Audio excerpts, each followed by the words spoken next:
Ada dua jenis kolbu. Pertama, kolbunya orang yang belum sadar pada Tuhan.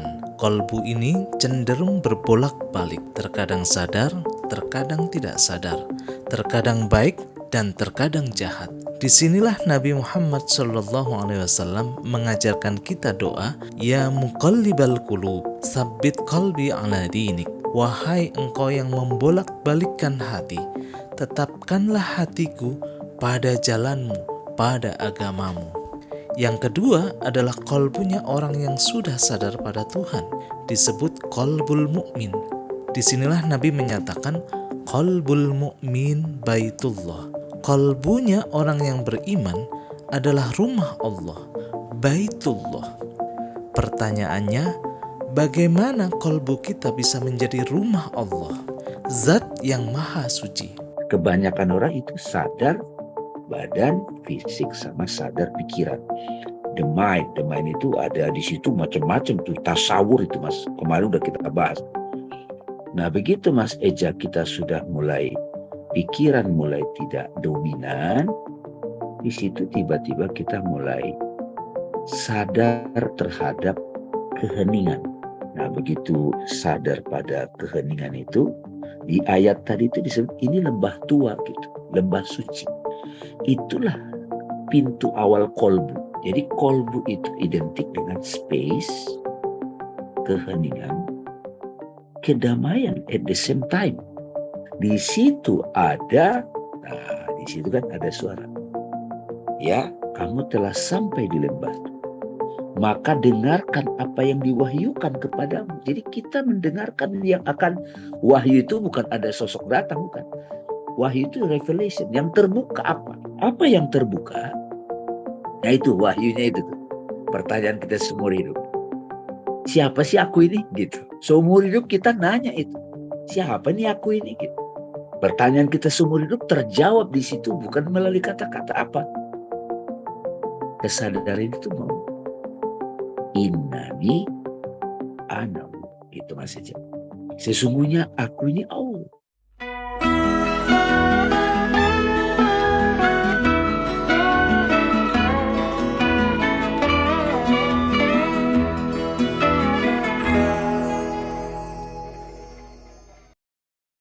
Baik, bismillahirrahmanirrahim. Assalamualaikum warahmatullahi wabarakatuh. Selamat malam, teman-teman para salikin dimanapun Anda berada. Selamat datang di diskusi Maya, ini episode kelima. Kali ini kita akan membahas tema Maya Kosmik, Cahaya Kolbu. Jadi, ketika cahaya masuk di dalam hati, maka hati itu akan menjadi luas dan lapang. Para sahabat bertanya, apa tandanya ya Rasulullah? Gitu ya. Beliau menjawab kembali pada keabadian, menjauh dari ketertipuan, dan bersiap menjemput kematian sebelum datangnya kematian. Itu merupakan hadis riwayat At-Tirmidzi. Dari ungkapan hadis Nabi di atas, kita bisa memahami bahwa jika kita berpegang hanya pada cahaya indera dan cahaya akal untuk melihat dan menilai kehidupan, maka kita bisa terjebak dan tertipu karena keduanya, indera dan akal, mempunyai sisi gelap dan juga keterbatasannya masing-masing. Untuk itu kita harus melihat cahaya yang lebih terang dan lebih luas dibanding indera dan akal sebagai penuntun kehidupan kita. Cahaya apa itu? Itu merupakan cahaya kolbu. Bismillahirrahmanirrahim. Sebelum kita mulai dialog Maya malam hari ini, izinkan saya untuk memimpin silence dan diikuti dengan Al-Fatihah. Silence dimulai.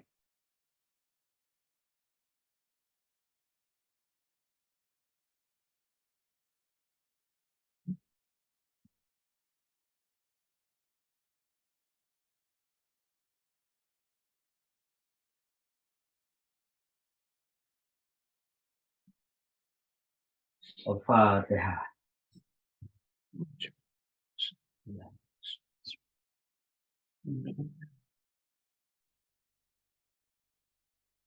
Ya.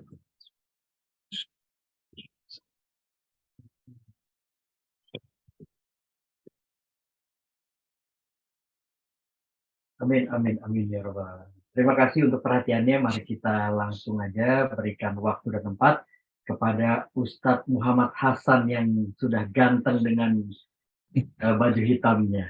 Silakan Mas Hasan. Baik, terima kasih Mas Eja, makasih Bang Dami, makasih teman-teman semua yang sudah join Dialog Maya pada malam hari ini. Bismillahirrahmanirrahim. Assalamualaikum warahmatullahi wabarakatuh. Alhamdulillahilladzi 'allama bil qalam, 'allamal insana ma lam ya'lam. Wassalatu wassalamu ala nabiyil umam, sayyidina wa maulana Muhammadin al-ajalil akram, wa ala alihi wa sahbihi wa man tabi'ahum bi ihsanin ila yaumil a'zam. Allahumma salli wa sallim wa barik ala sayyidina Muhammad wa ala ali sayyidina Muhammad. Rabbis rahli sadri wa yassir li amri wahlul 'uqdatam min lisani yafqahu qawli, amma ba'du. Puja dan puji syukur kita haturkan kehadirat Allah Subhanahu wa taala, yang mana pada malam hari ini kita bisa meneruskan kajian kita, kontemplasi kita dalam Dialog Maya. Salat besar salam juga kita haturkan kepada junjungan kita Nabi Muhammad SAW yang membawa cahaya, nur atau hati itu untuk kita semua agar kita bisa memahami cahaya Tuhan yang begitu luar biasa. Pada pertemuan yang lalu kita sudah membahas tentang cahaya akal. Spesialnya cahaya akal itu karena di situ kita dikasih ruang untuk memilih. Dikasih tempat bagaimana kita bisa melakukan editing, editorial gitu kan, dalam memilih respon.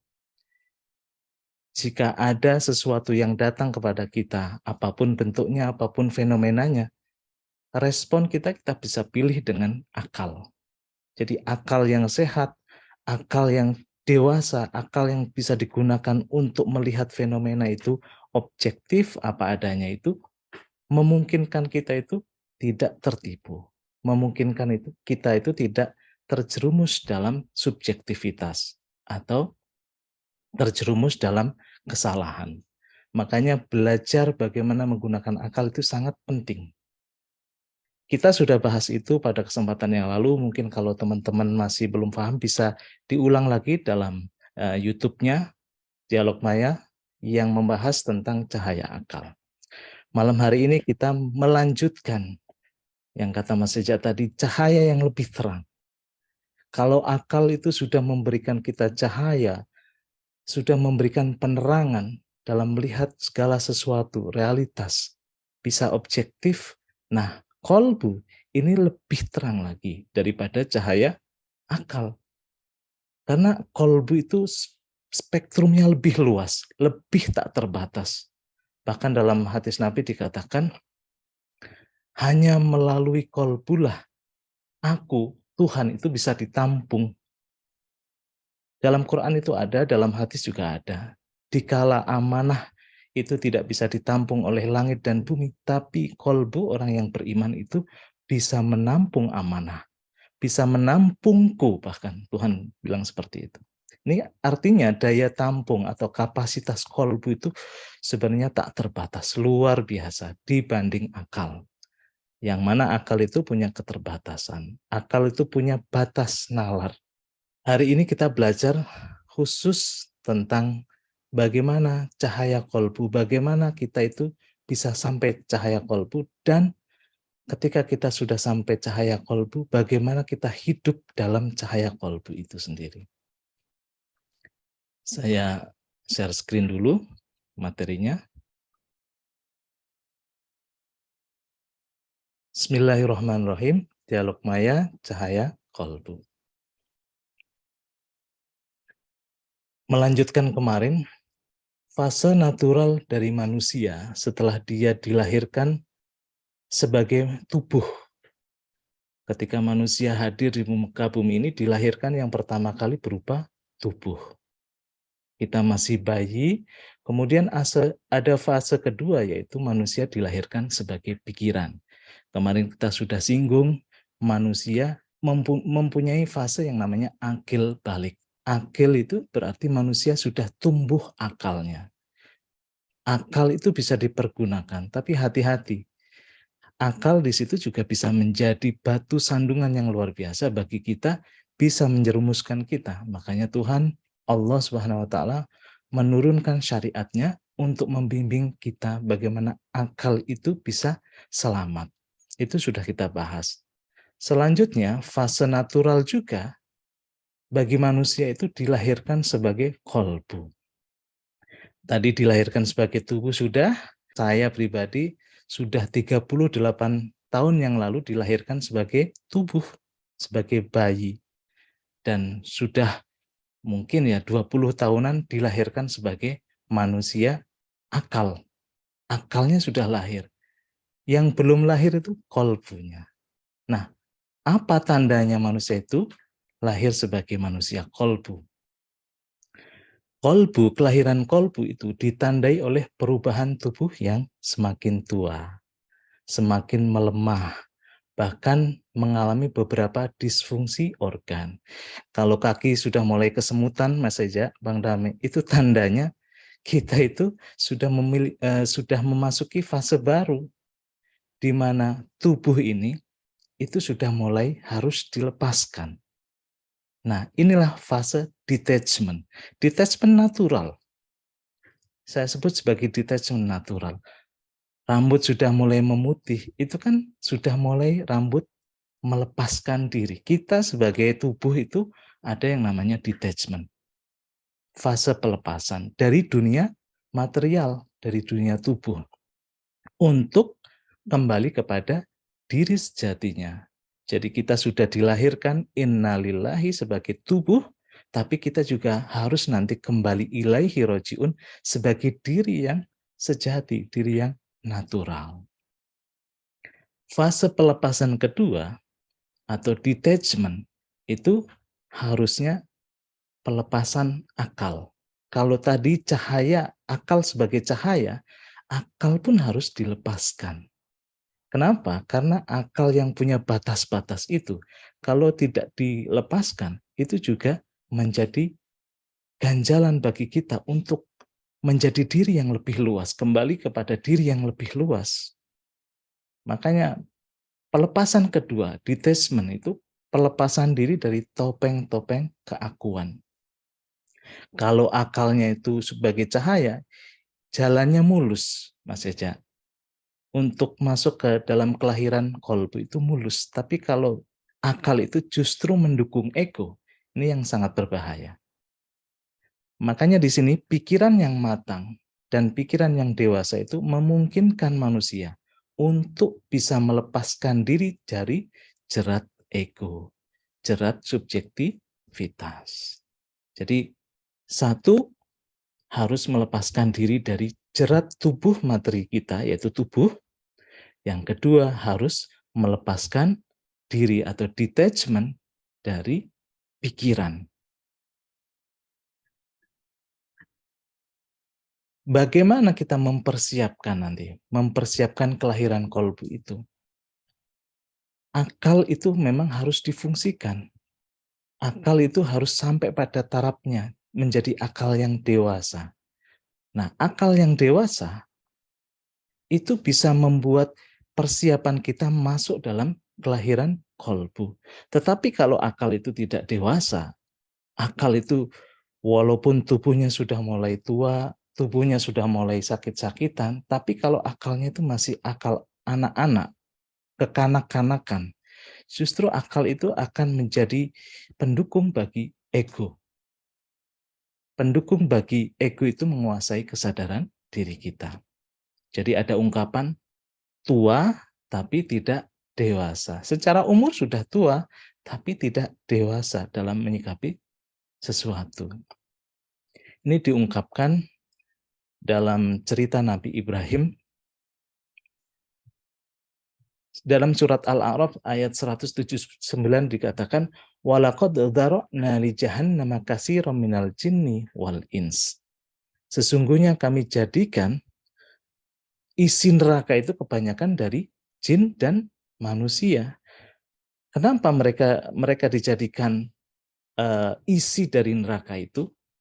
Lahum qulubun la yafqahuna biha walahum a'yunul la yubsiruna biha walahum adhanul la yasma'una biha ulaika kal an'ami bal hum adall ulaika humul ghafilun.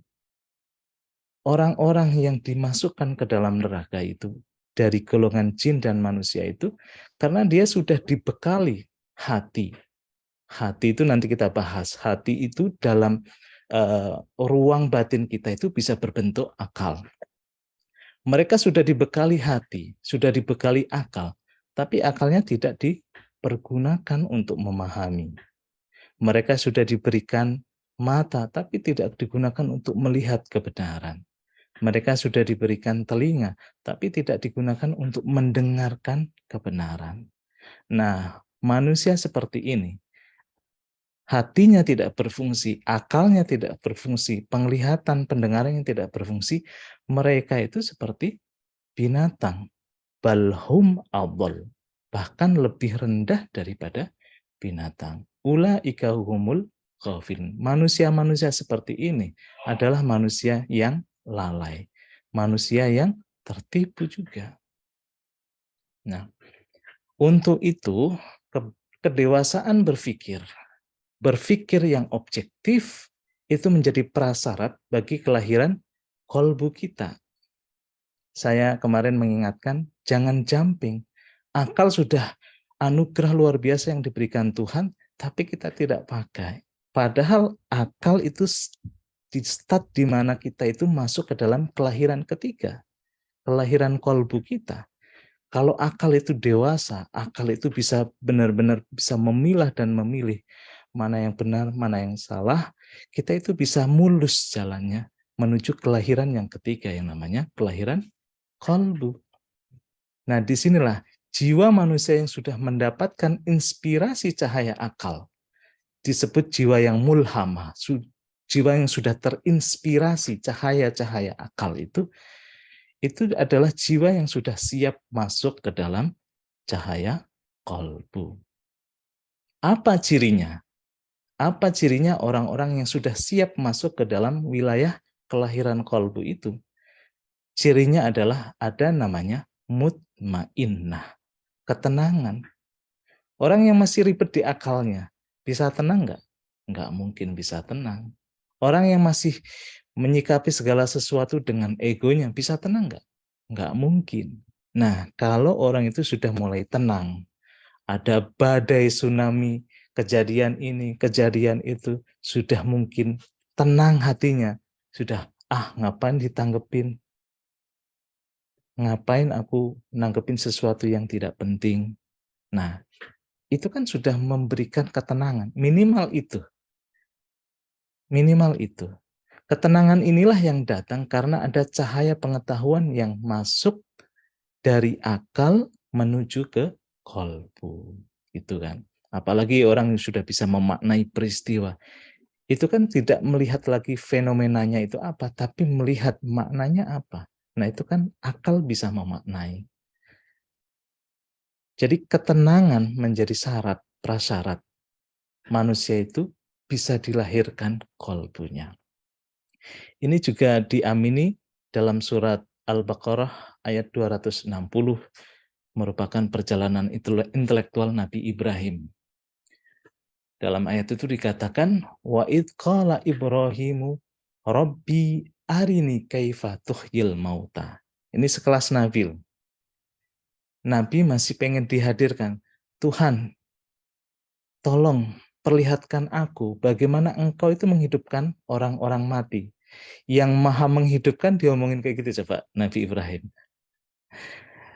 Qala awalam tu'min, kata Tuhan, kata Allah, awalam tu'min, kamu apakah tidak yakin aku bisa melakukan itu? Jawabnya Nabi Ibrahim ini yang penting. Bala, ya, aku yakin. Walakil yatma'inna qalbi. Tetapi agar hatiku itu tenang. Kalau hatiku belum tenang, masih mencari jawaban sana sini, itu kan pikiran kan? Itu belum masuk ke wilayah kolbu.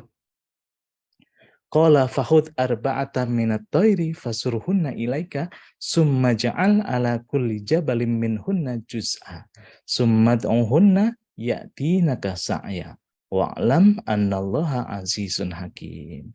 Singkatnya, Nabi Ibrahim suruh ngambil 4 ekor burung, lalu burung itu dimatikan, dicincang-cincang, terus kemudian suruh naruh di 4 bukit.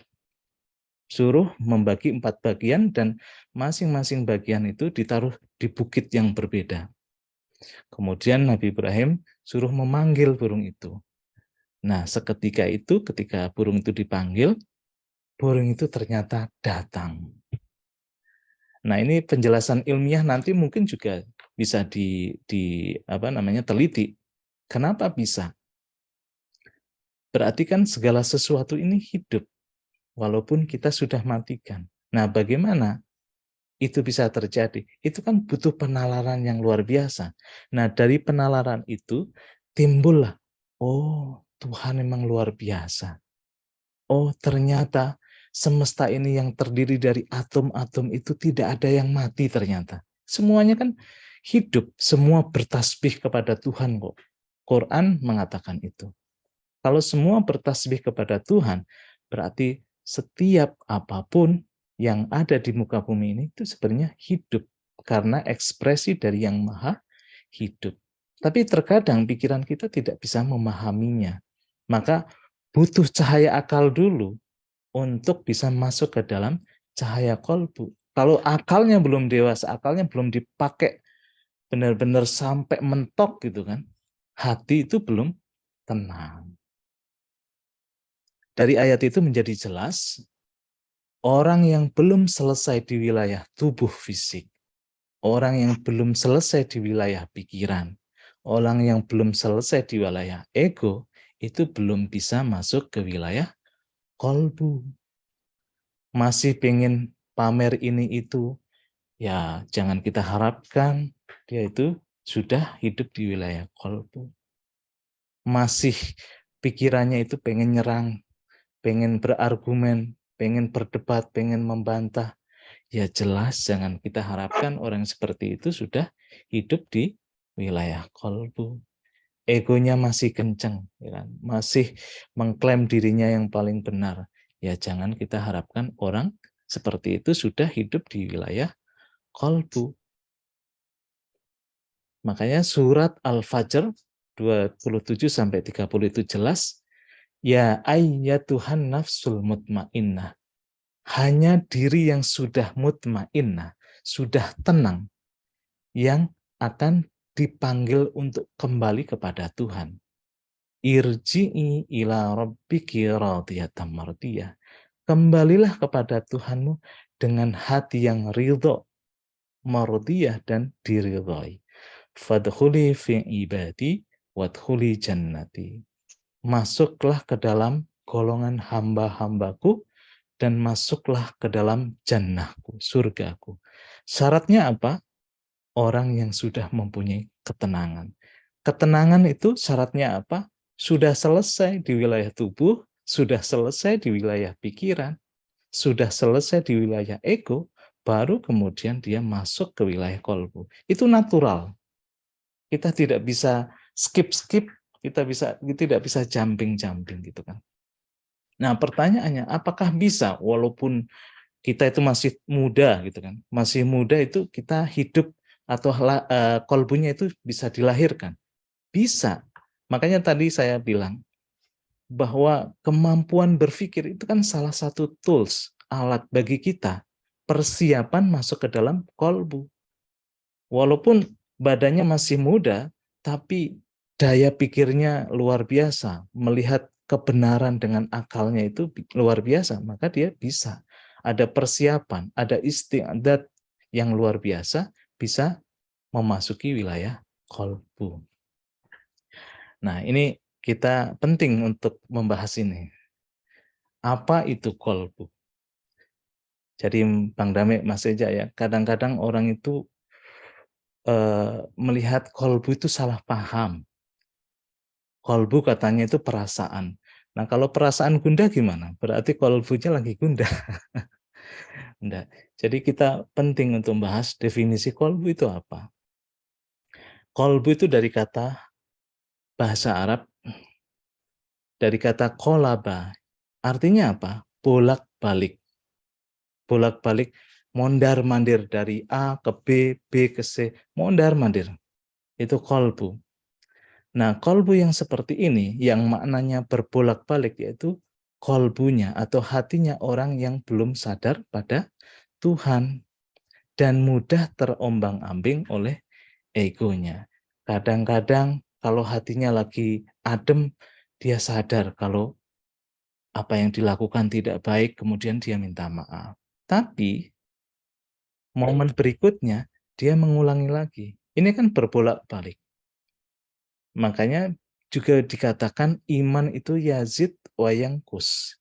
Iman itu kadang-kadang bertambah, kadang-kadang berkurang, kadang-kadang sadar, kadang-kadang tidak sadar. Nah, itu kolbu yang makna pertama, yaitu berbolak-balik. Disinilah Nabi mengajari kita, kalau kolbu kita itu masih berbolak-balik, antara sadar tidak sadar, Nabi mengajari doa kepada kita, ya muqallibal qulub, wahai engkau yang membolak-balikan hati, sabbit qalbi ala dinik, tetapkanlah hatiku pada jalanmu, tetapkanlah hatiku pada agamamu. Dalam redaksi lain juga dikatakan, sabbit qalbi ala ma'rifatik, tetapkanlah hatiku untuk bermakrifat kepadamu. Nah, ini kan tuntunan yang luar biasa. Jika hati kita, kesadaran hati kita itu masih lemah, gampang terombang-ambing oleh pikiran, oleh ego kita, Nabi mengajari doa ini.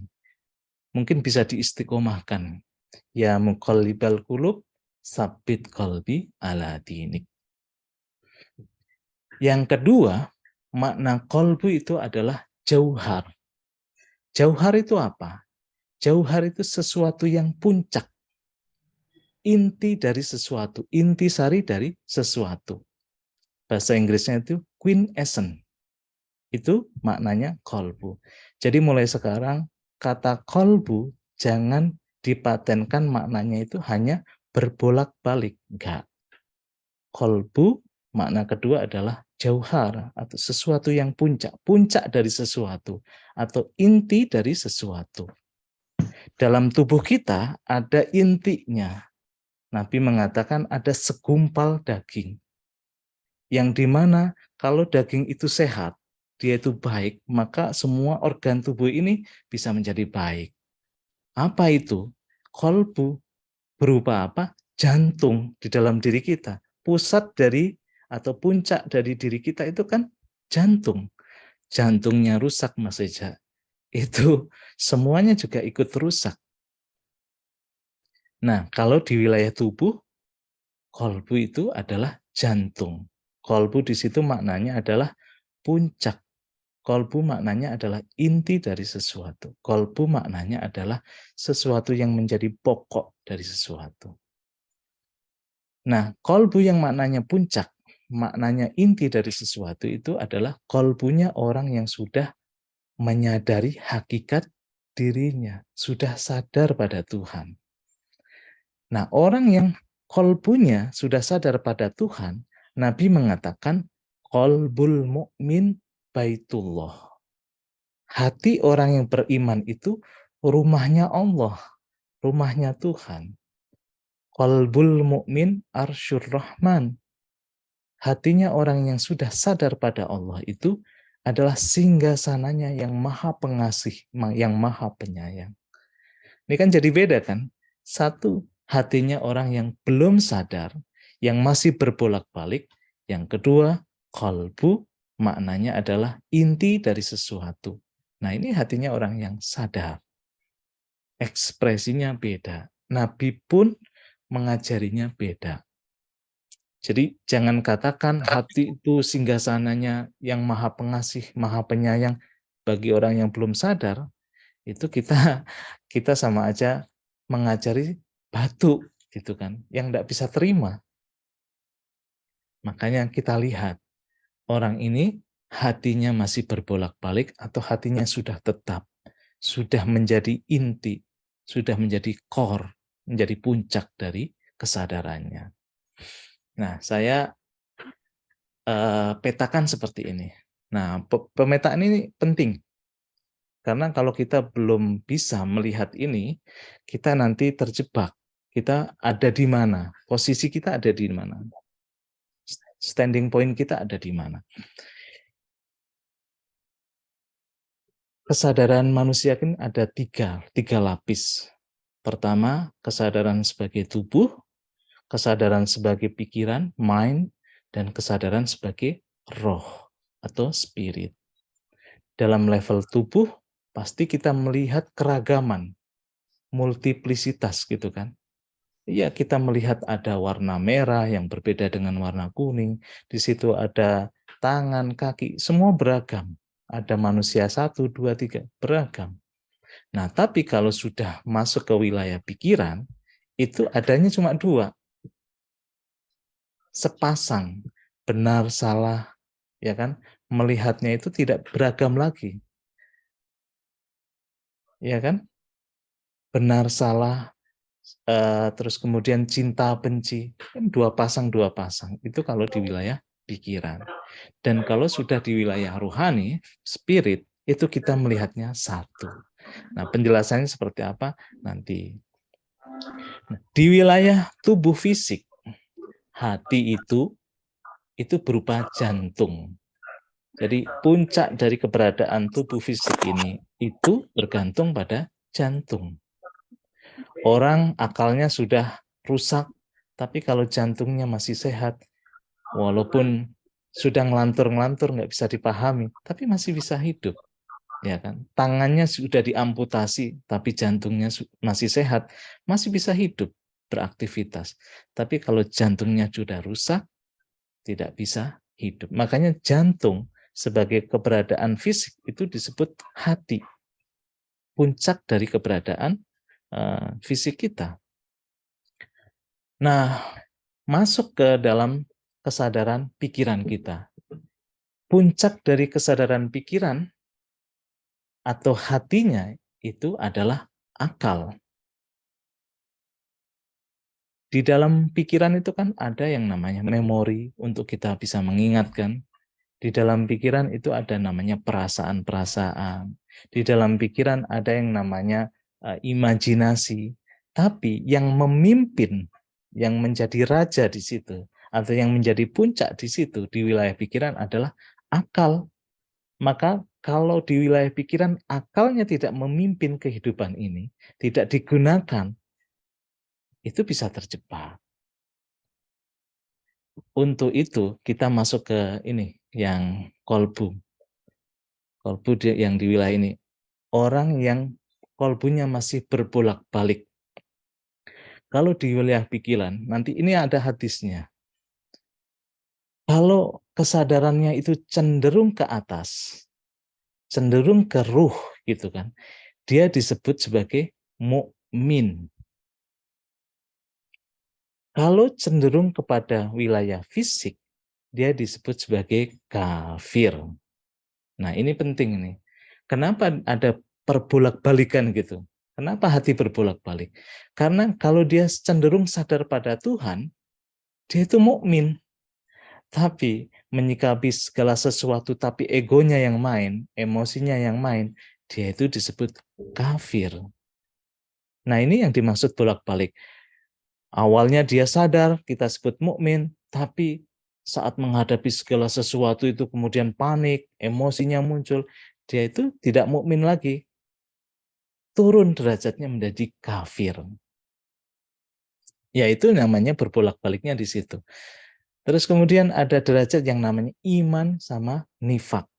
Iman sama nifak itu gini. Kalau orang lagi sadar pada Tuhan, itu disebut iman. Tapi kalau lagi nggak pada sadar pada Tuhan, lebih cenderung pada kepentingannya, itu munafik. Dan di sini saling tumpang tindih. Nanti ada istilahnya.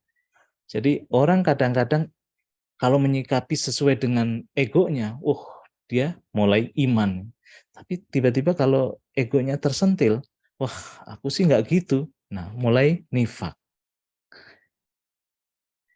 Dan yang keempat, kolbunya orang munafik. Munafik itu orang yang sudah tahu kebenaran, tapi karena digoda oleh kepentingannya, dia berbalik dari kebenaran itu. Makanya posisi ini kan berbolak-balik. Ini menandakan hati yang belum stabil, hati yang belum dewasa. Nah, kita di mana? Posisi kita di mana? Akal yang belum stabil, akal yang masih subjektif, itu posisinya berbolak-balik. Kadang iman, kadang mukmin, kadang kafir, kadang munafik, kadang antara iman sama nifak. Berbolak-balik terus gitu kan. Makanya di sinilah tadi Nabi mengajarkan doa ke kita, ya muqallibal qulub, wahai yang membolak-balikkan hati, sabbit qalbi ala dinik. Tetapkanlah hatiku pada agamamu, pada jalanmu, biar tidak bolak-balik. Kita bergeser kepada kolbu yang sudah stabil, kolbu yang sudah dewasa. Nanti ada tingkatan-tingkatannya. Kolbu yang sudah stabil atau kolbu yang sudah dewasa, ini sudah melakoni kehidupannya dengan natural. Yang pertama, dia dilahirkan sebagai fisik. Kolbunya adalah jantung yang ada dalam dirinya. Nah, kalau dia sudah dilahirkan secara akal, manusia yang akalnya sudah tumbuh, akil balik, dia akan menggunakan akalnya ini semaksimal mungkin, sehingga akalnya itu menjadi cahaya atau pembimbing bagi kehidupannya. Dan nanti, kalau akalnya sudah membimbing kehidupannya itu, akalnya menjadi kolbu yang mana kesadaran itu lebih luas, lebur dengan kesadaran Tuhan. Itu yang disebut sebagai kolbunya orang yang beriman. Makanya di sini nanti ada tingkatan-tingkatannya. Kolbunya orang yang sudah stabil, orang yang sudah dewasa, nanti ada tingkat-tingkatannya. Pertama tingkatannya adalah sodr. Yang kedua tingkatannya qalb. Yang ketiga tingkatannya fuad. Yang keempat tingkatannya lub. Nah, nanti saya jelaskan. Untuk sementara kita tahu, yang penting tahu petanya. Tahu penggambarannya seperti apa sih, apa yang terjadi dalam diri saya sih. Apa sih sodr, apa sih qalb, apa yang namanya fuad, apa namanya lub. Ini penting. Jadi saya ulangi, kolbunya orang yang belum sadar pada Tuhan, itu masih gampang terombang-ambing oleh ego atau hawa nafsunya. Penggambarannya seperti ini. Kadang dia mukmin, kalau nggak sadar dia balik lagi ke kafir. Kadang munafik, kadang antara iman sama nifak. Ini hadisnya, hadis nabinya. An Abi Sa'idin qala Rasulullah sallallahu alaihi wasallam. Nabi menjelaskan hati itu ada 4 macam. Al-qulubu arba'atun. Hati itu ada 4 macam. Qalbun ajradu fihi mislu siraj yuzhiru. 1, hati yang bersih seperti lentera yang bercahaya. Ini hatinya orang yang orang mukmin.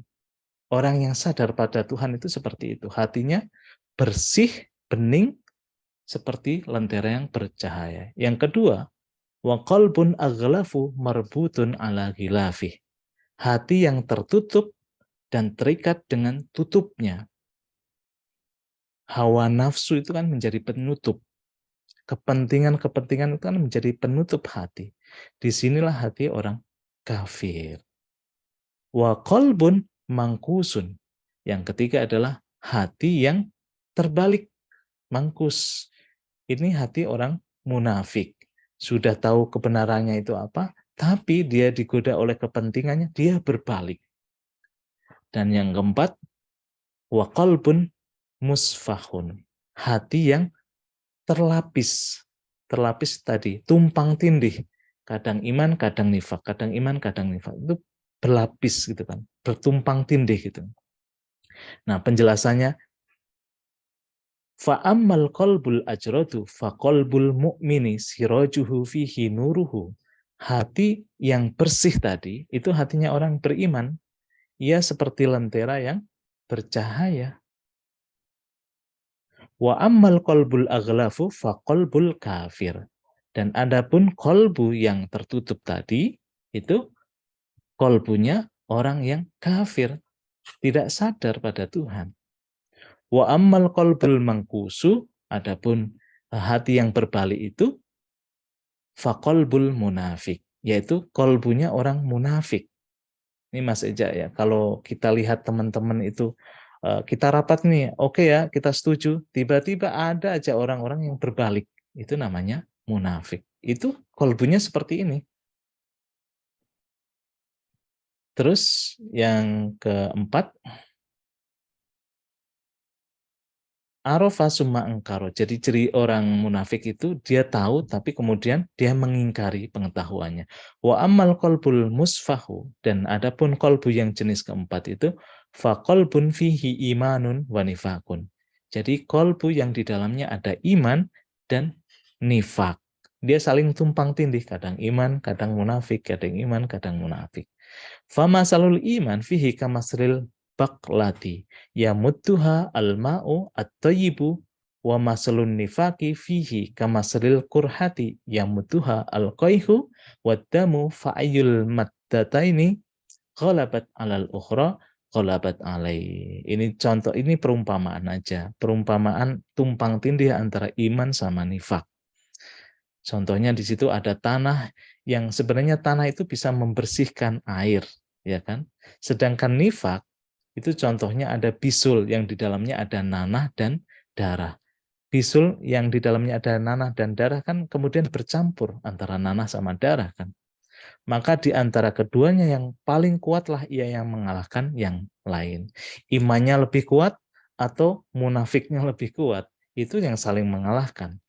Makanya tadi di dalam kolbu yang masih rapuh itu, masih berbolak-balik itu, ada 4 jenis ini. Pertama, kolbunya orang yang sudah sadar, mukmin, seperti lentera yang terang, gitu kan. Yang kedua, kolbunya orang kafir, ini paling bawah, yang dia tidak mau melihat kebenaran apapun bentuknya. Yang ketiga, kolbunya orang munafik, tahu kebenaran tapi justru menutupnya. Yang keempat, yaitu kolbunya orang yang tumpang tindih antara iman sama nifak. Nah, baru kemudian kita membahas tentang kolbu orang-orang yang sudah stabil. Kolbu yang sudah stabil, kolbu yang sudah dewasa. Tapi saya yakin kita semua masih berjuang di sini nih, Mas Reza, Bang Dami ya. Kita masih berjuang di sini. Kolbu kita masih berbolak-balik. Kadang oke, kadang galau, kadang oke, kadang nggak sadar juga. Kita masih di sini nih. Nah makanya untuk bisa ke sini, kita minimal tahu dulu deh.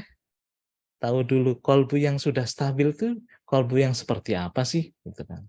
Nah kita baru bahas kolbu yang sudah stabil itu tingkatan pertama. Itu namanya sodr. Bahasa Indonesianya itu dada. Atau bisa diterjemahkan sebagai permukaan. Lapisan pertama hati yang mendapatkan cahaya Tuhan untuk bisa melihat kebenaran, yaitu hati itu fungsinya sebagai akal. Akal itu fungsinya apa? Melihat dan menerima kebenaran secara objektif. Aku bisa bedain nih, yang benar mana, yang salah di mana. Itu kan di permukaan banget kan. Itu disebut sodr. Kalau kita udah nggak bisa membedakan mana yang benar, mana yang salah, itu sudah masuk ke kategori hati yang berbolak-balik tadi. Dan cenderung pada yang paling bawah biasanya gitu. Saat akal bisa melihat dan menerima kebenaran objektif ini, disebut sebagai Islam. Jadi surat Az-Zumar ayat 22 dikatakan, afaman sarahallahu sadrahu lil Islam. Orang yang sudah melihat kebenaran secara objektif kan akalnya kemudian diam, berserah kan. Oh iya memang dia yang benar. Kita kan mau menerima dengan lapang dada, makanya disebut dada. Sadrohu lil Islam. Orang-orang yang dilapangkan dadanya. Makanya disebut sebagai lapang dada, bisa menerima. Ya kalau saya memang kualitasnya belum oke, saya menerima kok. dikeluarkan dari pekerjaan, gitu kan. Kalau kinerja saya belum oke, kan harus lapang dada dong, harus menerima kebenaran dong. Kalau enggak berarti ego. Nah, tingkatan hati yang pertama itu satu itu, bisa lapang dada, disebut sebagai sodr. Ukurannya apa? Ya objektif. Afaman sarahallahu sadrahu lil Islam. Barang siapa yang dilapangkan hatinya atau dadanya untuk berserah lil Islam tadi, fahuwa ala nurin mir rabbih. Maka dia mendapatkan cahaya dari Tuhannya. Makanya kita kemarin bahas tentang cahaya akal. Karena akal itu merupakan tingkatan qalbu yang pertama. Fawailul lil qasiyati qulubuhum.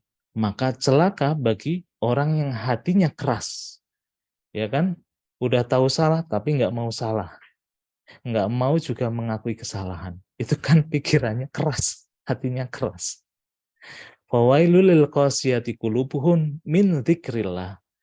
Maka celakalah orang-orang yang hatinya keras min dzikrillah, dari sadar pada Tuhan.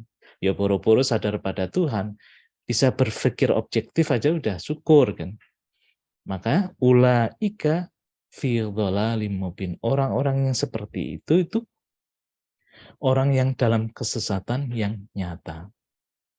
Udah nggak bisa diomongin deh, nggak bisa diajak berpikir pikiran yang sehat, nggak bisa diajak untuk berpikir pikiran yang objektif. Ya udah, ngapain kita lanjutin diskusi kan gitu kan. Nah, ukurannya memang pertama itu. Jadi hati yang paling permukaan itu adalah dada. Dada itu simbol bahwa kita bisa berlapang dada karena ukurannya adalah akal. Nah, disitulah kita disebut sebagai Islam. Jadi Mas Eja ya, kalau disebut Islam itu jangan bangga, karena Islam itu adalah berserah diri pada level yang paling permukaan. Level ke dalamnya namanya iman. Ini ada ayatnya. Dalam surat Al-Hujurat ayat 14 dikatakan, qalatil a'rabu amanna. Jadi ada segerombolan orang Badui itu yang datang kepada Nabi. Beliau mengatakan, amanna, aku beriman wahai Nabi. Qul lam tu'minu. Maka Nabi mengatakan, kamu belum beriman. Walakin qulu aslamna. Tetapi katakanlah aslamna.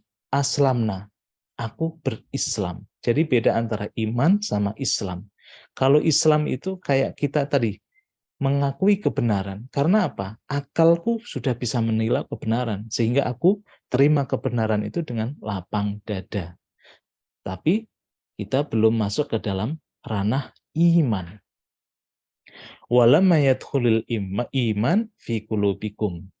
Dan belum masuk keimanan itu dalam hati kamu sekalian. Wa in tuti'ullaha wa rasulahu, jika kamu itu taat kepada Allah dan Rasulnya, la yalitkum min a'malikum syai'a, innallaha ghafurur rahim. Jadi jika kamu taat kepada Allah dan Rasulnya, tidak mengurangi sedikit pun pahala amalanmu. Sesungguhnya Allah Maha Pengampun dan Maha Penyayang. Jadi kalau kita belum bisa berpikir dengan objektif, itu belum masuk tataran Islam. Islam pun belum. Apalagi iman. Itu kan. Tingkatan kolbu yang kedua, itu disebut kolbu. Kolbun, hati. Tadi sodrun atau sodr, yang kedua kolbun atau kolb.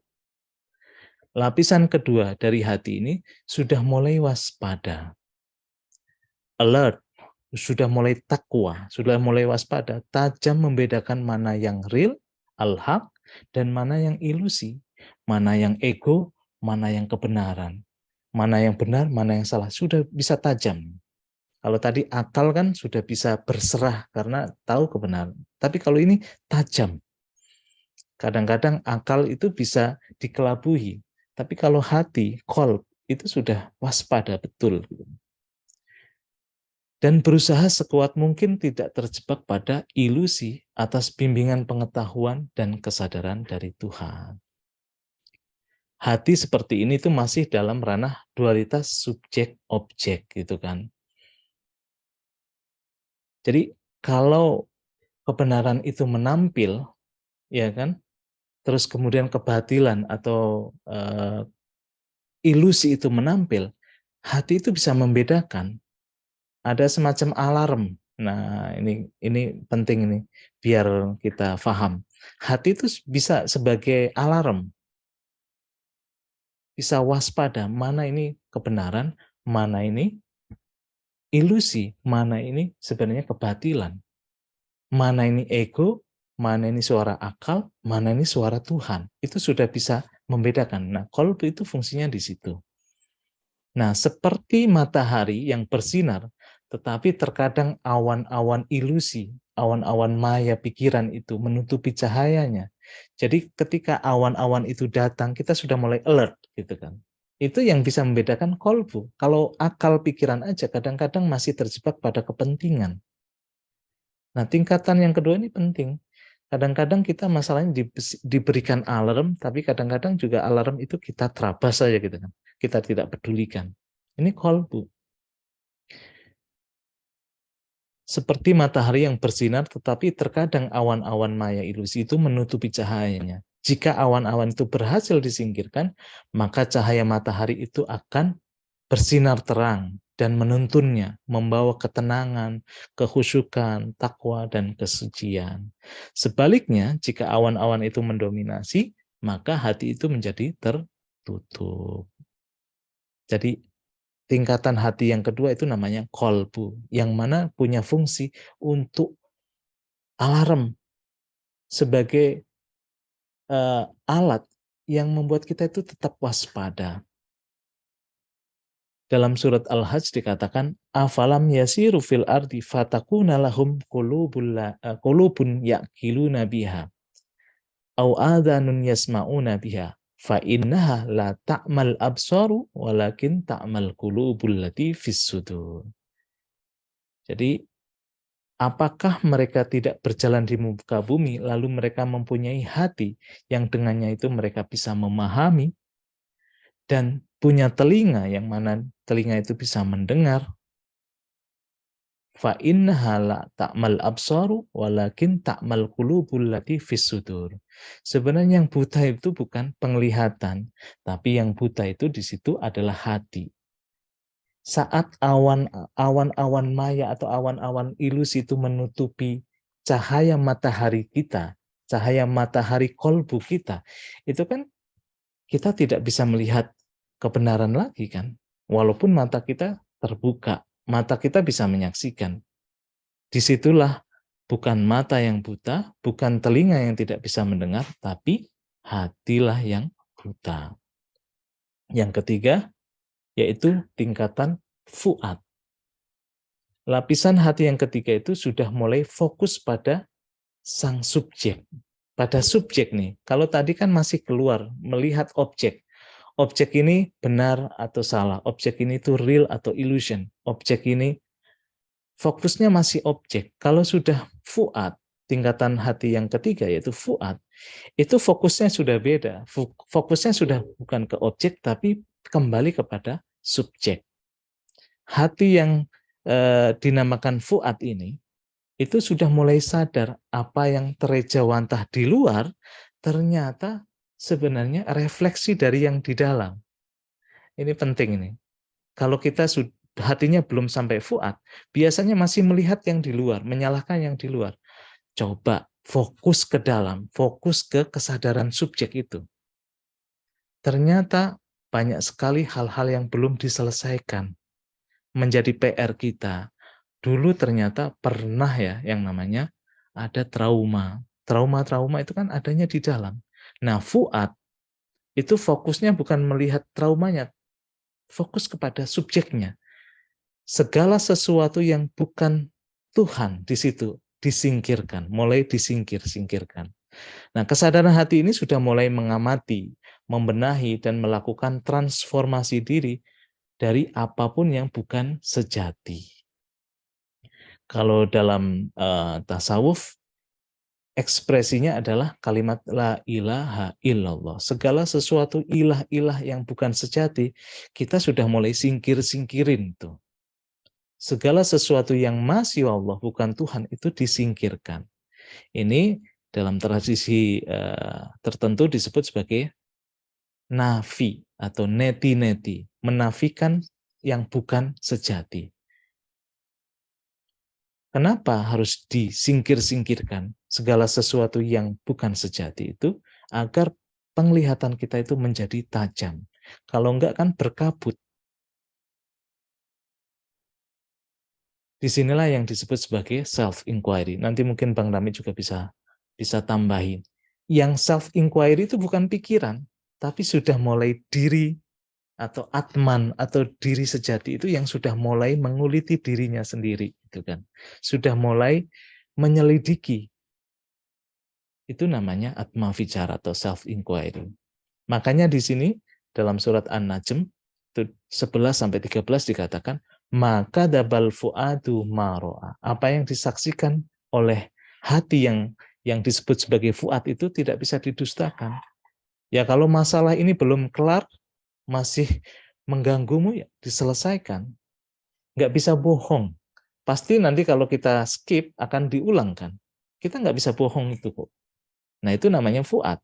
Fokusnya ke dalam diri, fokusnya ke kesadaran subjek itu. Kalau kita nggak jujur di situ, itu akan ditampilkan dalam bentuk lain kok. Itu nggak bisa bohong. Afatumarunahu ala mayaro. Dan dia itu tidak bisa membantah apa yang telah dilihatnya. Walaqad ra'ahu nazlatan ukhra. Itu pembahasannya agak panjang.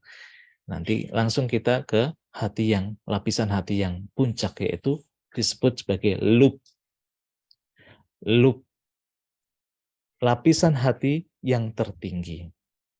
Yaitu hati yang sudah lebur pada kesadaran sang subjek, yaitu Tuhan. Kita sudah tidak ngurusi apa yang namanya objek. Kita sudah tidak fokus pada apa yang terjadi pada subjek.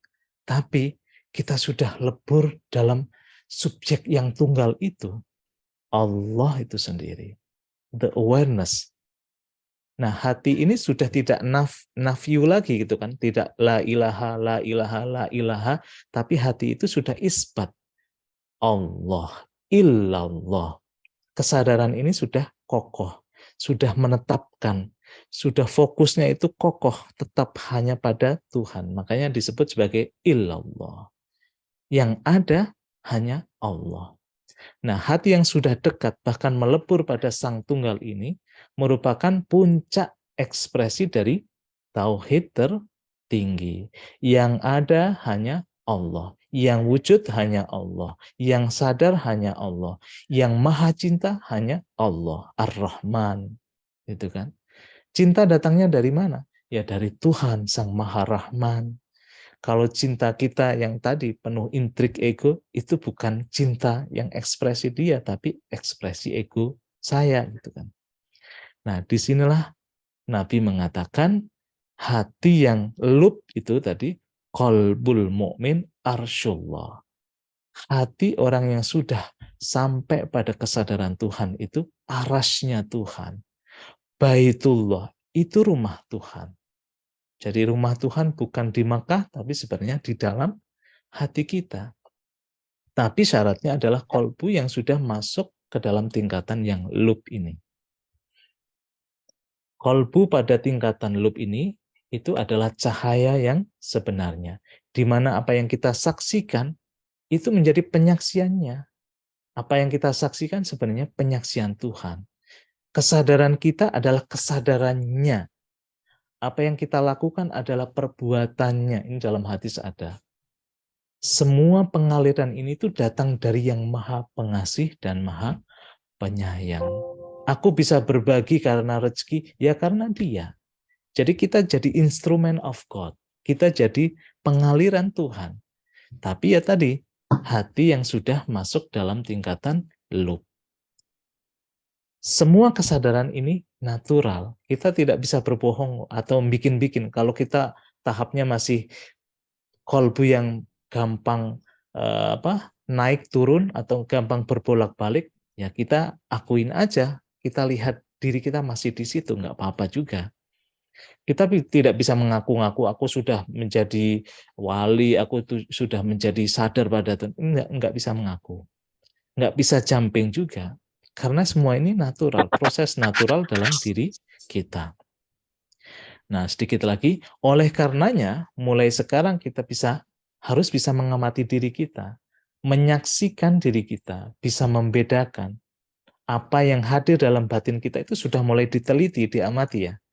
Apakah ini suara ego saya? Apakah ini suara pikiran? Apakah ini suara Tuhan? Kalau kayak gitu kan pemetaannya kan kita jadi jelas, clear. Ya kan? Sebenarnya kita bisa melihat dan menilai diri kita sendiri. Makanya dengan rendah hati dan sikap berserah kita bisa clear membedakan. Dan yang terakhir, bagaimana caranya kita masuk ke dalam ruang kolbu dan hidup dengan kesadaran kolbu. Ini sedikit saja saya jelaskan, mungkin nanti bisa dijelaskan lebih lanjut oleh Bang Dami. Saya mengutip surat At-Toha ayat 11-14, di mana Allah mengatakan, Falamma ataha nudiya ya Musa. Maka ketika Musa itu datang ke tempat yang sudah ditentukan tadi, yaitu tempat yang bercahaya, di situ ada apinya. Ya Musa, Musa itu dipanggil oleh Allah. Inni ana rabbuka.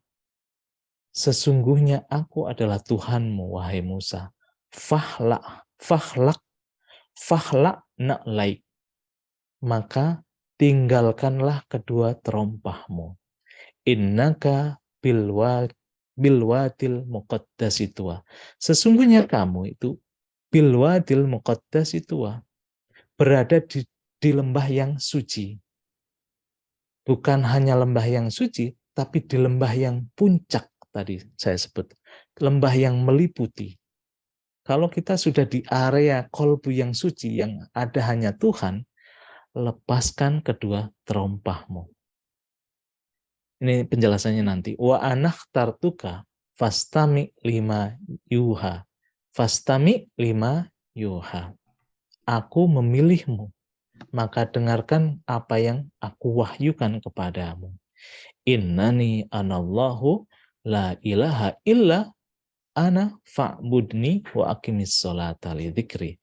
Sesungguhnya aku adalah Allah, tidak ada Tuhan selain aku. Maka sembahlah aku, dirikanlah sholat untuk sadar menyadariku. Jadi kalau kita mau masuk ke ruang hati itu kan digambarkan di sini sebagai bilwadil muqaddasi tua. Ruang yang bersih, ruang yang suci, ruang yang di situ meliputi segala sesuatu. Apa yang harus kita lakukan ketika kita mau masuk ke ruang seperti itu? Fahla na'laik. Kita harus tanggalkan kedua terompah kita. Terompah itu kan alas kaki, cenderung menjadi sesuatu yang tidak suci. Segala sesuatu yang tidak suci, segala sesuatu yang selain Tuhan, baik itu kepentingan-kepentingan duniawi kita, ya, kepentingan-kepentingan ego kita, semua itu harus ditanggalkan. Kayak kalau saya ngasih contoh, lagi manasik haji itu seperti ini. Manasik umroh itu kan ada yang namanya mikot. Mikot itu kan batas di mana kita mau memasuki Masjidil Haram, mau memasuki arena suci itu harus ada batas sucinya. Kalau di masjid-masjid ada itu batas suci. Kalau kita mau masuk ke batas suci itu, ya kita letakkan kedua terompah kita, sendal kita. Sendal itu yang biasa kita injak-injak itu adalah simbol ketidaksucian. Mau masuk ke masjid, mau masuk ke batas suci harus kita tinggalkan kedua sandal kita. Jangan kita bawa-bawa, karena itu tidak mungkin. Sesuatu yang suci tidak mungkin kita di situ membawa yang tidak suci. Maka tanggalkanlah. Wa anah tartuka. Kalau kita sudah menanggalkan itu, disitulah kita dipilih oleh Tuhan. Wa anah tartuka, aku memilihmu fastami. Dengarkanlah lima yuha, apa yang aku wahyukan. Wahyunya apa? Wahyunya adalah innani anallahu la ilaha illa ana. Kalau kita sudah melebur kepada zat yang maha suci, kita tuh sadar bahwa sesungguhnya aku, innani ana, aku, itu Allah. Yang maha suci itu, la ilaha illa ana. Tidak ada Tuhan selain aku. Fa'budni wa aqimis sholat. Sembahlah aku, dirikanlah sholat itu untuk sadar padaku. Sedikit lagi, amati. Apakah selama ini yang hadir memanggil kita itu Allah atau ego? Kan tadi yang memanggil Musa adalah Allah. Yang memanggil-manggil kita tiap hari itu ego kita atau Allah? Jika kita sudah mengamati, jika kita itu sadar yang memanggil ada ego, ya jangan diteruskan. Disinilah ada momen yang namanya detachment, melepaskan kedua terompa. Kalau kita mau masuk ke area yang suci, mau memasuki kolbu yang suci, atau mau melebur kepada zat yang maha suci, maka detachment, tinggalkan terompah. Terompah yang sifatnya fisik, terompah yang sifatnya pikiran-pikiran, ego, dan semuanya itu harus ditinggalkan.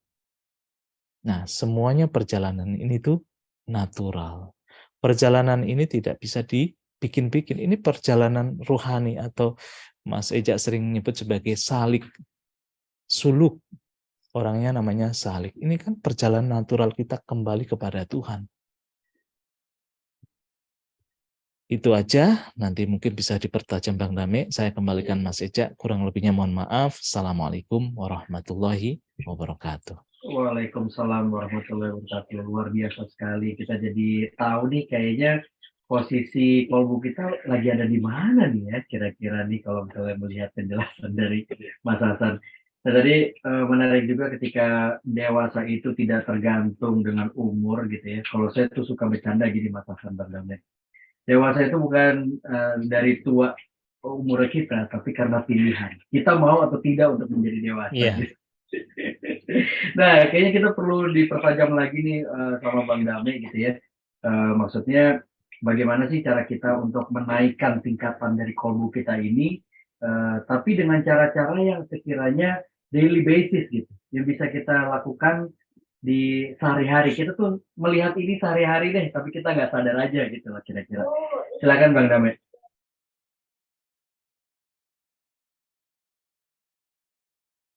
Terima kasih Mas Eja, Mas Hasan. Bismillahirrahmanirrahim. In the name of God, the most merciful and compassion. Assalamualaikum warahmatullahi wabarakatuh. Alhamdulillah segala puja-puji kita aturkan kehadirat Allah. Malam ini kita bisa melanjutkan perjalanan intelektual kita, perjalanan jiwa kita juga untuk lebih sadar melalui satu forum yang sangat detail membahas insya Allah ya dialog maya.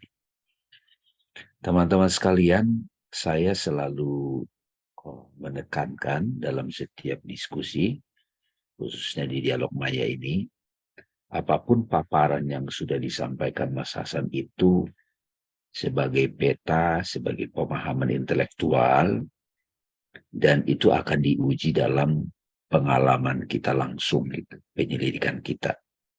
Tadi Mas Reja sudah mengingatkan bagaimana setelah kita mendengar ini, kita bisa praktekkan langsung dalam kehidupan sehari-hari gitu. Kadang kita sudah paham teman-teman, tapi begitu langsung dites oleh situasi hidup, langsung oleng gitu. Sama seperti seseorang yang sudah belajar berenang, teorinya diterangkan sama mentornya, begitu diceburin ke kolam renang yang 3 meter ataupun ke laut, langsung megap-megap gitu. Langsung megap-megap. Demikian juga seorang yang ditemani nyetir, nah ketika dia sudah diberikan di nyetir sendiri di tengah jalan itu langsung gagap gempita gitu ya, gagap gitu, langsung panik gitu ya.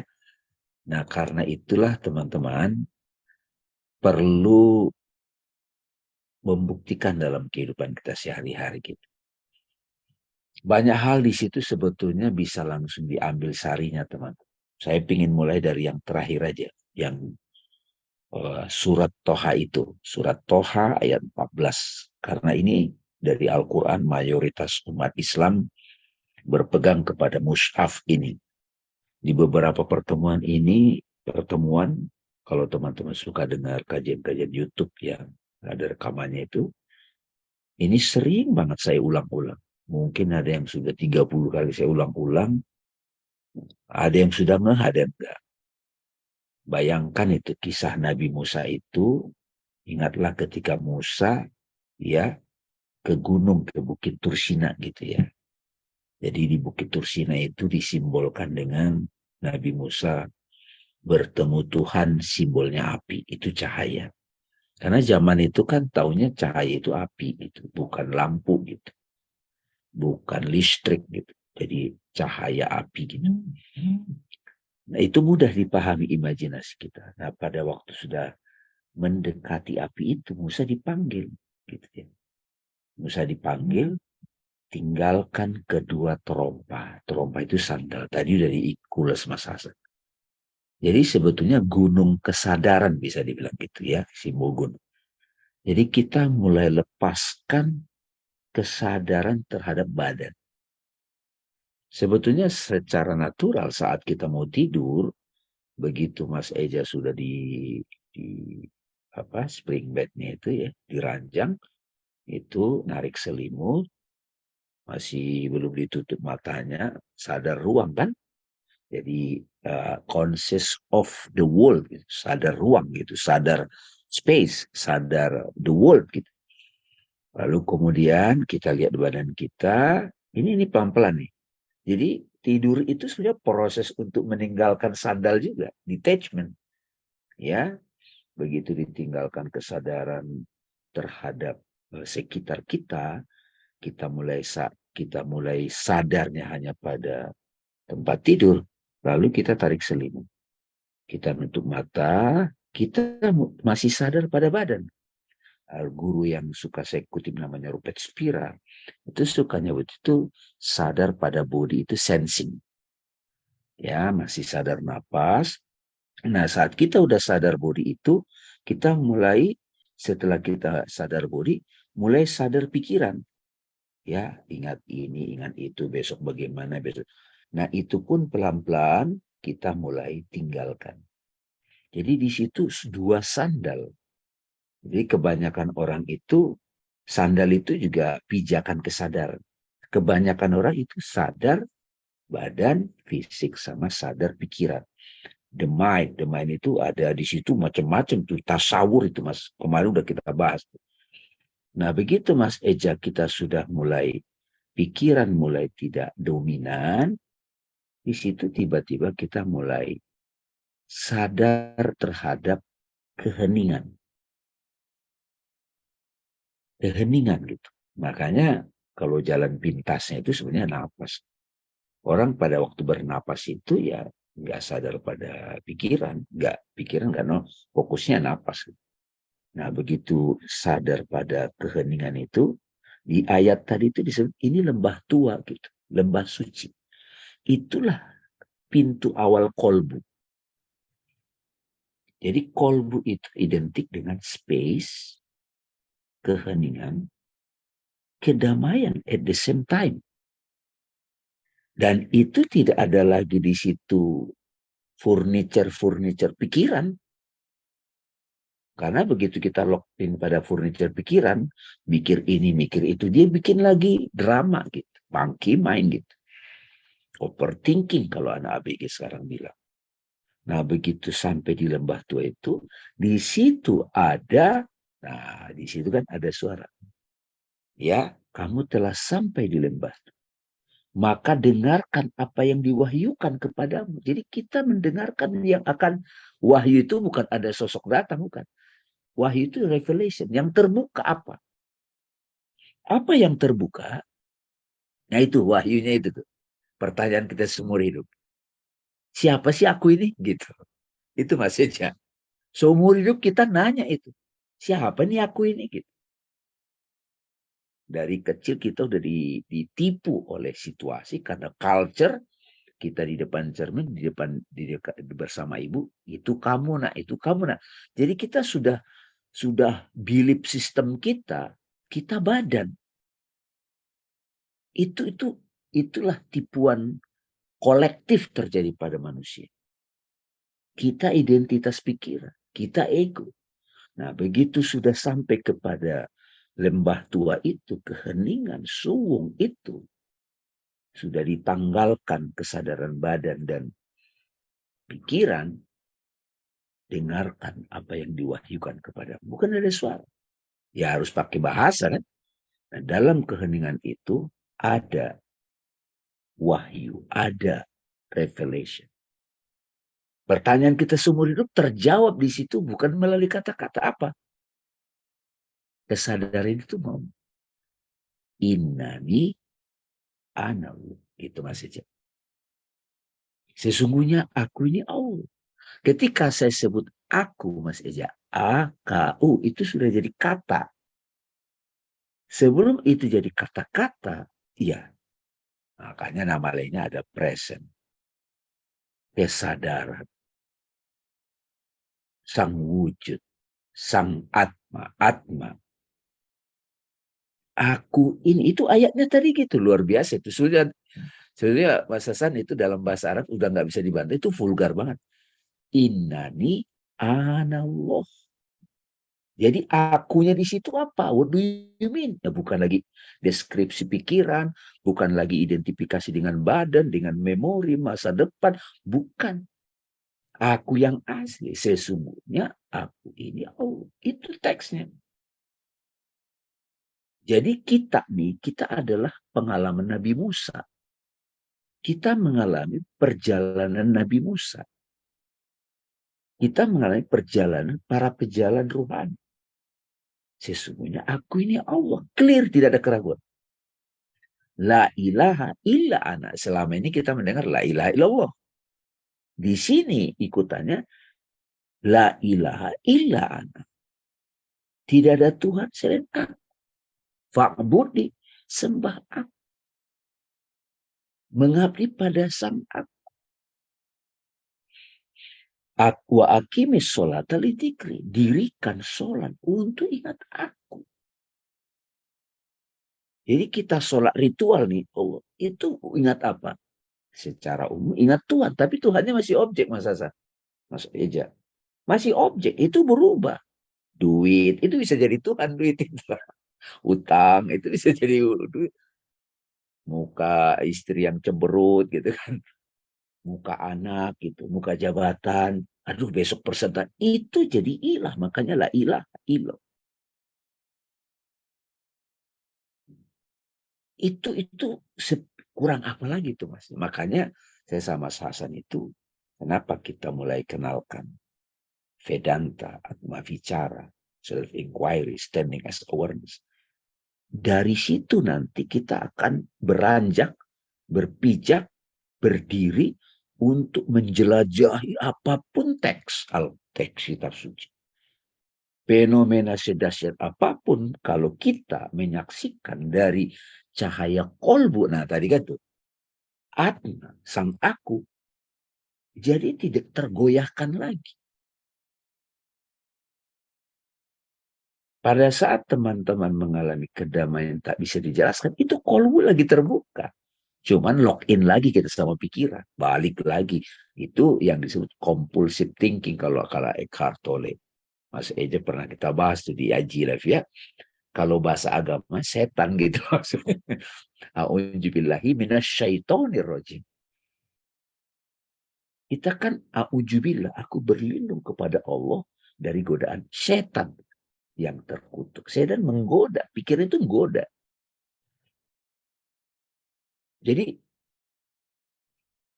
saya misalnya kalau ditanya, saya melakukan ritual 5 menit itu, sholat 5 waktu itu, misalnya zuhur, asar, yaitu mengingat sang aku itu.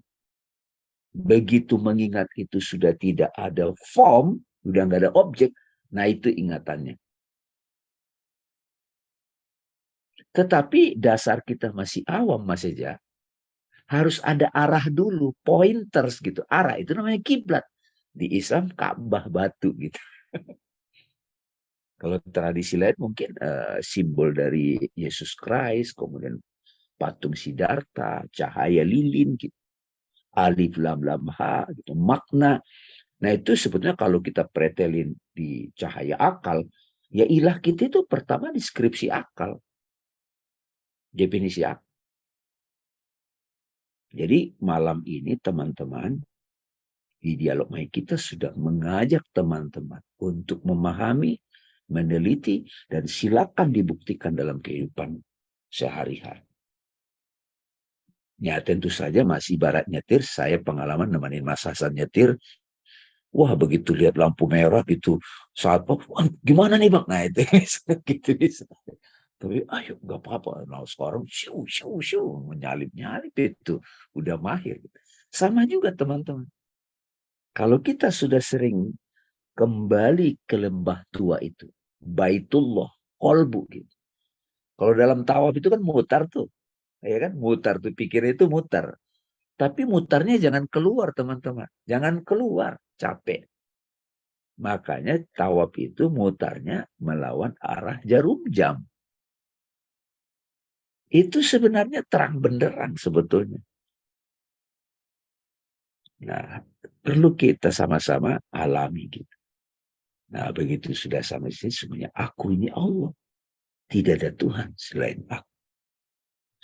Maka sembahlah aku. Dirikan sholat untuk ingatan. Tapi ayat berikutnya ada juga tuh Mas Hasan 15. Kiamat itu dan itu dikaitkan dengan kebangkitan. Nah, itu kira-kira yang saya ingin tekankan dan 200 kali kita dengar ini, nah itu makin mantap tuh kayak fingering gitar masih kayak gitu. Fingering. Saya tidak bosan-bosan melihat itu. Tadi saya lihat, wah Mas Hasan menutup dengan itu. Gimana caranya ke keluar tuh ayat? Memang itu ayatnya sih yang paling vulgar itu ayatnya. Kalau yang Al-Fajr, ya ayat Tuhan nafsul mutmainnah. Itu kita di situ. Tapi kalau sudah ke Toha itu, surat Toha itu, nggak basa-basi, direct part banget itu. Ya, terima kasih Mas Hasan telah mengantarkan kita tadi, sehingga apa yang kita bahas di puncaknya ini cahaya kolbu itu adalah sadar pada aku sejati. Akulah cahaya itu. Ya teman-teman, kalau kita nyebut aku itu bukan damai ya, bukan person ya. Jadi bukan sosok, bukan itu aku yang dimaksud. Ya, aku yang abadi sebelum ada alam semesta ini sudah ada. Bahkan saat kita beraktivitas yang ngomong itu aku.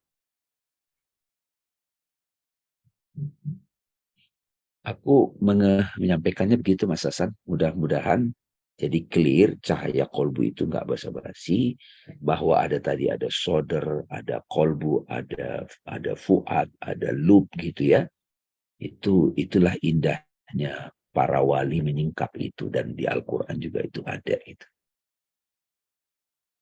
Ada takwa. Jadi nanti istilah-istilah dalam Al-Quran itu dalam kitab suci jadi tajam gitu kita menyaksikannya. Saya ingin kasih contoh gini Mas Eja. Ciri orang yang sudah terbuka kolbunya, ya, kalau saya coba simulasi di sholat, ini satu pesan Mas Eja. Allahu Akbar. Pasrah. Pada siapa? Allah Maha Besar.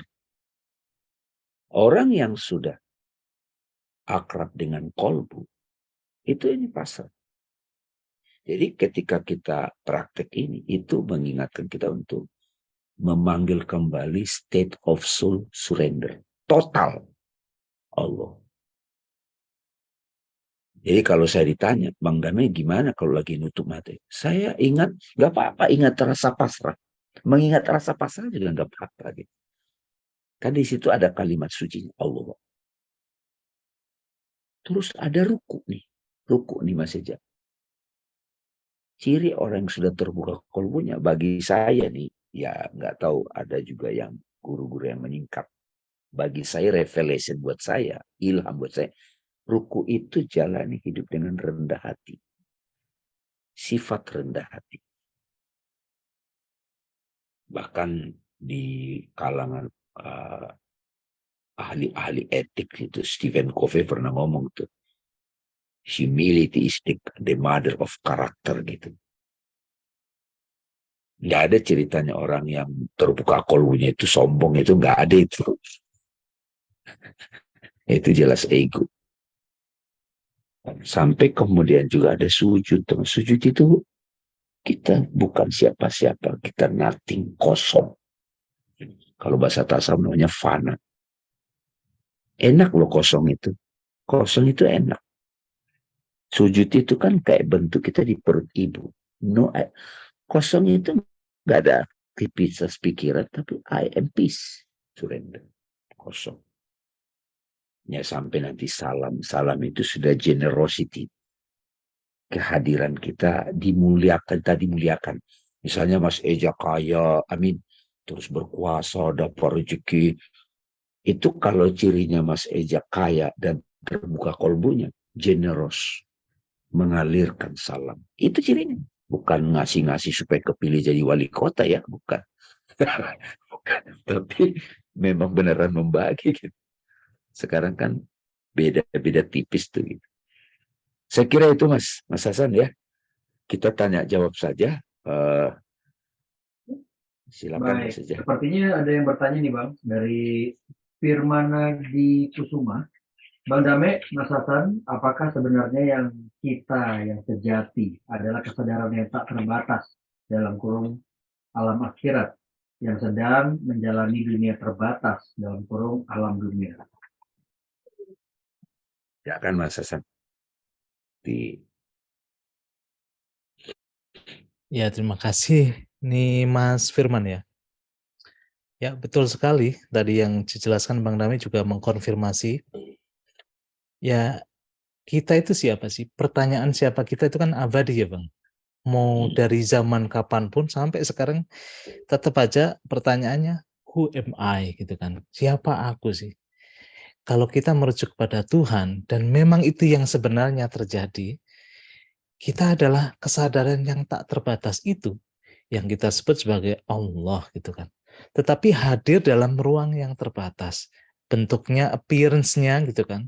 Itu bisa Hasan, bisa Bang Dame, bisa Mas Eja, bisa apapun gitu kan. Yang menjadi salah adalah ketika yang tak terbatas itu sudah menampilkan dirinya menjadi form-form yang terbatas, kita jadi salah identifikasi gitu kan. Kita hanya melihat tampilan-tampilan yang secara spesifik aja gitu, tanpa sadar pada yang tak terbatas itu. Malah kalau kata Imam Ali dia mengatakan, jadi lihatlah Tuhan sebelum kamu melihat sesuatu, setelah kamu melihat sesuatu, bersama sesuatu itu, ya kan? Jadi apa yang kamu saksikan sebenarnya sebelum menyaksikan sesuatu yang kamu saksikan kan karena kamu sebagai kesadaran yang itu kan yang kamu saksikan harusnya itu yang maha tak terbatas itu. Setelah melihat sesuatu itu juga kamu harus melihat yang tak terbatas itu. Bersama melihat sesuatu pun itu harus kamu saksikan yang tak terbatas itu. Itu ungkapan vulgar juga Bang Name yang Iya, diajarkan betul. oleh Imam Ali Imam gitu Ali. kan. Itu kan artinya gini, kita itu dari awal dialog maya itu kita tekankan, kita itu tertipu pada form, pada penampilan. Itu yang Kita harus tajam membedakan penampilan ini penampilan siapa. Sebenarnya penampilan semua ini kan penampilan dia. Tapi nanti kita bahas juga ya Bang Damai ya, ada penampilan ego. Ilusi itu sebenarnya ada wujudnya apa enggak? Atau sebenarnya dia nongol di pikiran saya aja. Nah, itu kita bahas nanti setelah cahaya kolbu ini kita bahas clear gitu kan. Ternyata ada loh ilusi-ilusi kalau kita familiarnya dengan kata fata morgana. Fata morgana kan kelihatan real kan. Ballpoint dimasukin ke dalam air, ke dalam gelas yang ada Gelas. airnya. Itu kan terlihat bengkok. Itu kan tipuan, ya kan? Tipuan pandangan. Padahal sebenarnya kenyataannya nggak gitu. Nah, ilusi, makanya disebut sebagai ilusi. Di dalam ilusi itulah setan berkuasa. Makanya kita harus benar-benar tajam membedakan mana yang real, mana yang ilusi. Semua penampilan ini real nggak? Ya kalau itu datangnya dari Tuhan ya real, karena yang datang dari yang maha real, yang wujud gitu kan. Tapi kalau kita teliti, tampilannya pun itu fana. Tampilannya pun itu come and go. Badan kita dari kecil itu ganteng, lama-kelamaan peot Bang ya. Itu kan tampilan. Nah, yang real itu yang abadi, yang tidak berubah. Yaitu innani anallahu la ilaha illa ana fa'budni wa aqimis sholata li dzikri. Yang real itu, yang abadi itu. Kita yang hakiki itu yang abadi. Dan ini kan vulgar. Sebenarnya ayat-ayat Al-Qur'an Bang Dame ya. Saya sering diskusi sama Bang Dame, ayat di bagian manapun itu vulgar. Vulgar. Vulgar. Tuhan itu kayak ini loh, gue itu seperti ini gitu kan. Tapi kitanya lah memahami dengan pikiran, dengan kemudian ego yang apa ya istilahnya tadi collective consciousness gitu kan. Pikiran-pikiran yang ngebentuk kita itu kan sebenarnya jadi nggak murni lagi.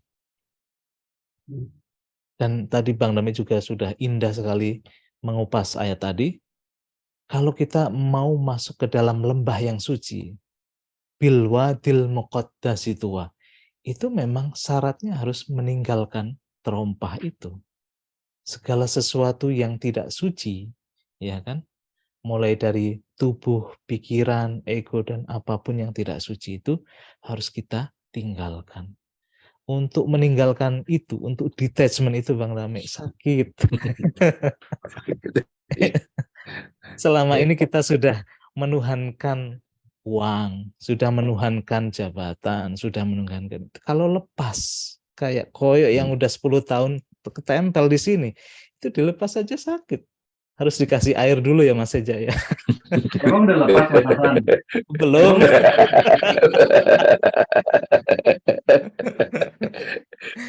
Kirain udah lepas. Maksudnya mau tos gitu, saya juga belum lepas. Iya. Iya. Makanya, tapi luar biasa. Saya itu karena ya berkah dari guru-guru juga ya. Tadi saya juga berjalan yang Bang Dawin tadi, ilmu-ilmu yang dari tradisi lain, Vedanta itu juga membantu saya memahami Al-Quran. Ternyata vulgar Tuhan. Menyingkapkan dirinya, bahkan kayak ayat manapun kalau kita lihat, Tuhan itu vulgar. Tapi kitalah yang membuat ribet. Kitalah yang membuat kita itu jadi tertutup, jadi kafir. Membaca Quran, tetapi juga salah paham. Akhirnya apa? Quran bisa menjadi sarana kita untuk menutup Tuhan itu sendiri. Tidak sadar pada Tuhan. Nah itulah yang sangat berbahaya. Sholat juga bisa jadi sarana kita untuk tidak sadar pada Tuhan. Fawailul lil musholin. Makanya kuncinya adalah bukan masalah Qur'annya, bukan masalah sholatnya, tapi perjalanan kesadaran kita menuju ke sana itu sudah sampai mana. Makanya di situ kan saya petakan. Nah, peta itu menjadi penting untuk merefleksikan diri kita kan. Kita sudah sampai di mana nih? Belum juga ke kolbu yang sudah stabil, fuad juga belum. Kita masih di kolbu yang masih berbolak-balik itu. Itu menjadi penting. Nah, terlebih lagi tadi Bang Rame tegaskan innani anallah. Itu luar biasa. Tapi kalau kita belum sampai ke ada kesucian itu hanya pengakuan-pengakuan aja. Karena tadi saya bilang perjalanan ini natural, nggak bisa bohong-bohong, gitu kan? Ya, terima kasih Bang Dame. Mohon Ya. ditambahin. Nah, dari saya Mas Firman, itu saya ingin menegaskan lagi cara kita memahami makna akhirat gitu, alam akhirat, alam dunia. Dan ada doanya itu Rabbana atina fid dunya hasanah wa fil akhirati hasanah. Selama ini kita juga keliru memahami waktu gitu. Ya seolah-olah waktu di dunia ini, waktu di akhirat itu terpisah gitu. Bahkan saintis ya, Einstein saja sudah dengan itu sampai dia menegaskan relativitas waktu gitu. Nah itu yang saya tegaskan. Jadi bisa dikatakan begini Mas Firman. Akhirat itu adalah apa yang dibalik yang nampak ini. Jadi harus dicopot dulu, ditanggalkan perspektif kita. Tahun 2020, tahun 2024, nanti ya tahun 2040. Itu kan rekaan-rekaan kesepakatan. Itu yang disepakati sebagai instrumen kita berinteraksi sama satu sama lain. Memang harus ada itu. Nggak ada yang salah dengan itu. Tapi itu nggak hakiki. Makanya wal asri, demi waktu. Innal insana lafil husrin. Sesungguhnya manusia merugi. Jadi akhirat itu dimensi yang tak terbatas. Sometimes di tempat lain dia itu disebut goib juga. Yang hidden gitu. Unseen. Nah dunia itu ketika dia sudah menampil terbatas. Ada satu lagi analogi yang saya ulang-ulang. Yang banyak, yang cukup efektif membantu. Jadi dia yang tak terbatas itu Mas Firman, aku yang tak terbatas, wujud yang tak terbatas, love yang tak terbatas itu analoginya seperti layar screen laptop ini. Sebelum saya nyalakan laptop ini, itu kan ada screen hitam. Satu, dia aja yang ada. Nah, dia aja. Begitu dinyalakan, buka Zoom, misalnya ada 40 orang, 20 orang, ada 20-40 gambar. Nah, kita berinteraksi tuh di situ. Sebagaimana sekarang Mas Firman melihat gambarnya Pardamian, gambarnya Hasan gitu, Mas Hasan, Mas Ece. Saking terpesonanya pada gambar itu, lupa bahwa yang kita lihat tetap layar yang itu juga gitu. Nah, ketika kita sudah sadar yang real itu layar itu, apapun penampilan yang menampil di layar itu tidak mengganggu kita lagi. Nah, sekarang gimana kita menyadari yang tak terbatas itu di penampilan 3D gitu. 3 dimensi gitu. Itu Imam Ali itu vulgar juga tuh. Sebelum kau mau lihat apapun, ya sekarang ini kan kita ngeliat layar kan. Siapa bilang nggak layar gitu. Penampilannya bisa kita ganti-ganti kan. Ini suka banget saya ganti-ganti penampilan ini nih. Ya, nah ini bisa diganti-ganti. Ini penampilannya bisa diganti-ganti kan. Tapi yang ngomong itu tetap di sana itu. Ya kan? Nah, sekarang kita harus mulai sadar tubuh kita ini pun avatar. Tubuh ini nih yang kita anggap sebagai diri kita. Pikir kita ketemu orang itu kan kita ketemu apa ya persepsi kita tentang dia.